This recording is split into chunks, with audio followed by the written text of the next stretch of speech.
Hello everyone, good morning. I'm Steve from UCAN English Tutoring, a pioneer institution that helps more than 12,000 students to achieve their desired scores in IELTS, PTE, and OET examinations.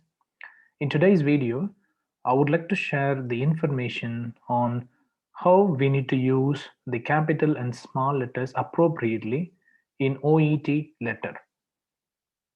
In order to achieve a higher score, appropriate use of capital and small letters is critical. It is one of the main requirements for scoring higher. There are various occasions that can make students confused on whether to use capital or small letters. I have got a list of most of the common situations you will come across in the OET writing section. Let's go through these situations one by one.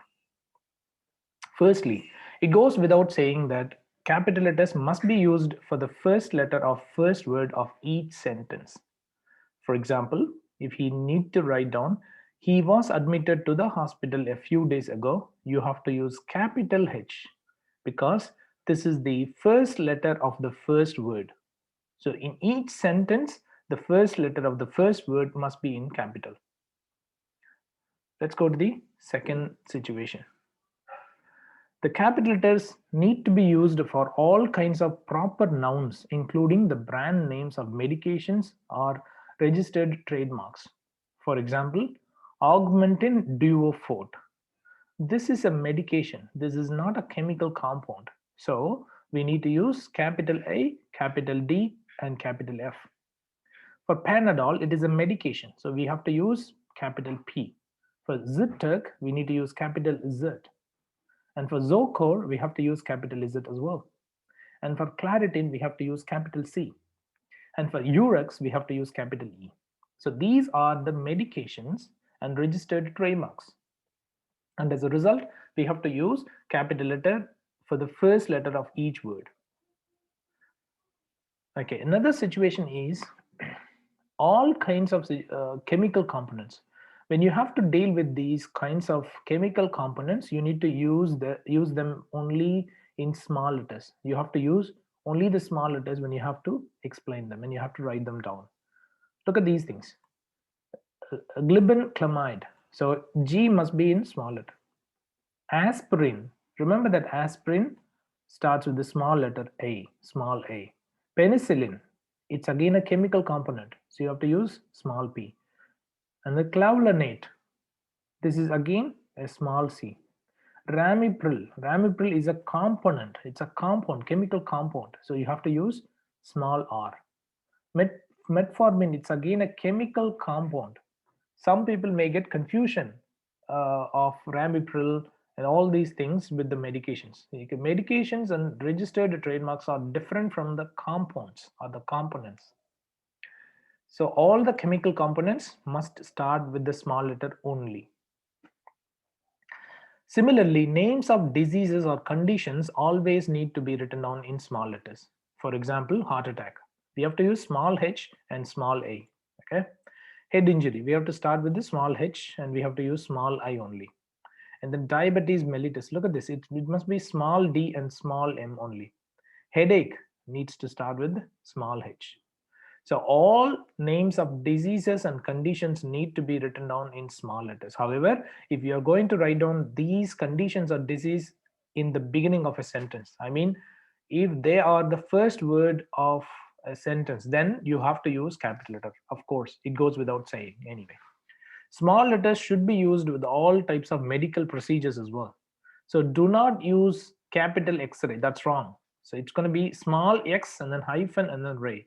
And then cesarean section, you need to use small c and then small s. And then hip replacement, you have to use small h and small r. Do not use capital H or capital R. It's not good. Let's go to the next one. All parts of the body should always have the lower case. You need to write down the lower letters, the small letters for all parts of the body. For example, heart. Heart starts with a small h, and then shoulder starts with a small s. Hip starts with a small h. Leg starts with a small l. Arm starts with the small a, and knee starts with the small k. Please do not use capital letters unless you write them down as the first letters of each sentence. Okay. Proper nouns is another situation where you have to use capital letters. The proper nouns are the specific nouns that need to have the capital letters before each name. Also, if you need to write down the specific names in paragraphs, you need to use capital letters as well. All right, let's go through the examples. Look at these ones. The registered nurse, the community worker, St. Andrew's Hospitals. See, where do we write down these things? We do write them down in the addressee's contact details on the top of the letter, isn't it?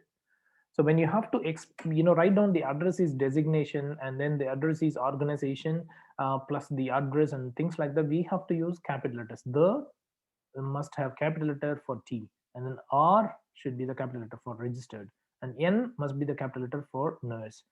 Similarly, the community worker. So if you are writing down a letter to your community worker, you need to write down like this: the community worker on the top, and then you have to use capital C, capital W. If you want to write down the addressee's organization, then you have to write down capital S, capital A, and capital H. So St. Andrew's Hospital. All right, common nouns. What are the common nouns? Well, there may be some generic nouns that do not need any specific names. Okay, so they're not similar to the institutions, persons, places, or professions, and they should not be used with the capital letters. Okay, common nouns do not need any specific names. For example, let's go through this one. The patient was admitted to the hospital. Look at this. The patient was admitted to the hospital. Okay. He was referred to a physiotherapist. Do not use capital P here. Why? Because this is a common name. Okay, this is a common name. He works as a registered nurse. Remember that when we have to write down the same thing, okay, within a paragraph, in a sentence, in form of a sentence, we have to use the small letters only. However, if we need to write them down in the addressees section, in the addressees contact details, or in the sign off section, we have to use the capital T, H, E, and then capital R, and then registered, registered nurse. Okay, T, R, N must be in the capital letter when you write them down in the addressees contact details section or in the sign off section. Remember the difference between these two, please. Otherwise, you will be confused. For holidays, months, days of the week, we need to use capital letters as well. For example, the doctor is on holiday until Christmas. Look at this capital C, because it's a special holiday, it's a special occasion, it's a special name. So we have to use capital C. Look at the next one. He has an appointment on 22 August 2021. In this case, we have used capital A. Why? Because they are the specific things, they are the specific months, specific occasions, right? For them, we need to start with the capital letter. For all the months, we need to use the capital letter in the beginning. So May, capital M. July, capital J. January, capital J. May, capital M. March, capital M as well. Yes. She will get her staples removed on coming Monday. Look at this Monday. Monday is a specific noun, and as a result, we need to use capital M only. This is applicable for all days of the week. For Sunday, we have to start with the capital S. For Wednesday, we have to start with the capital W. For Friday, we have to start with the capital F, and so on. The first person pronoun always needs to be written down in capital letters. For example, I have prescribed some medications to him. Capital I must be used in this case. Another rule is the first letter always starts with a capital letter anyway, whatever the first word that you write. Another thing is in the salutation section of the letter, we need to use capital letters as well. For example, Dear Dr. Sam. So for all the names, they are very specific. So we got to use capital D, capital S, and then capital D here as well. Dear registered nurse, comma. Dear Sir/Madam. Look at this. The way I have written on S and M are in the capital letters. That's the proper way of using the capital letters appropriately. In the sign off sections as well, you have to use the capital letters. For example, when you have to write down yours sincerely, you have to start with the capital Y. And then when you have to write down, your designation, you have to write down capital letters only in all the names. For example, the T must be in the capital letters. Registered, R must be the capital letter. Nurse, N must be the capital letter. For specific institutions or organizations such as hospitals, aged care centers, child care centers, schools, and retirement village homes, please use capital letters. You will come across a range of addressees organizations, including these things. So your addressee may work as a registered nurse in a hospital or an aged care center or a child care center or a school or a retirement village home and so on. These are some of the examples.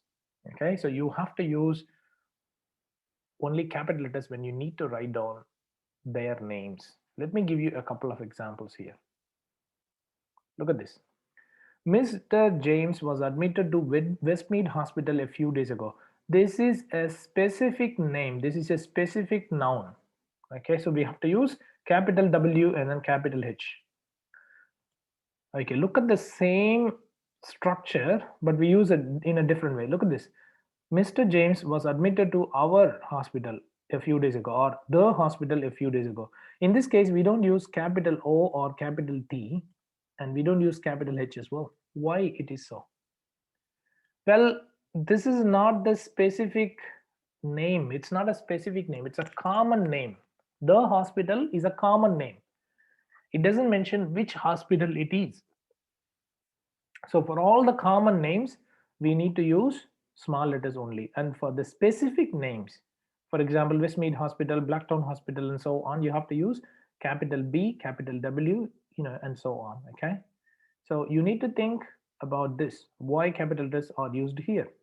As I mentioned, only for the small, only for the specific names we have to use the capital letters, and for the other ones, the common names, you need to use the small letters only. Let's go through a few more examples. Places including suburbs, streets, roads, avenues, towns, cities, states, countries, and addresses need to have capital letters as follows. Whenever we need to write down, this name of a suburb or a street or a road or an avenue or towns and cities and states and so on, we need to use the capital letters only. Look at this. He lives at 12 Blacktown Road, Marion, New South Wales. This is just an example only. Okay, so look at this. Blacktown, B is the capital letter, and then R is the capital letter as well. Look at this. Marion, that's a capital letter as well. New, that's a capital letter. South, that's a capital letter. W, Wales, that's a capital letter as well. So whenever you write down, the addressee's contact details or the patient's contact details within the paragraphs or at the top, you need to start with the capital letters only. So Blacktown Road, Marion, New South Wales. I hope you understand this. Let's go to the next one. Specific names such as the names of doctors, patients, relatives, and so on need the capital letters as well. For example, let's say the patient has an appointment with the Dr. Smith tomorrow. Look at this, Dr. Dr. and then Smith, capital S. So when you have to write down, the specific names of a person, you need to write down the capital letters only. I hope you find this video useful. If you do so, please like and share these videos with others so that you can help others as well. If you would like to get your first letter assisted free of cost, please share with me your first letter at steve@ucanenglishtutoring.com. You can also send it to me on my WhatsApp number, that is +61 468 480 877. You can also reach me on my Facebook page, that is www.facebook.com/ucantutoring.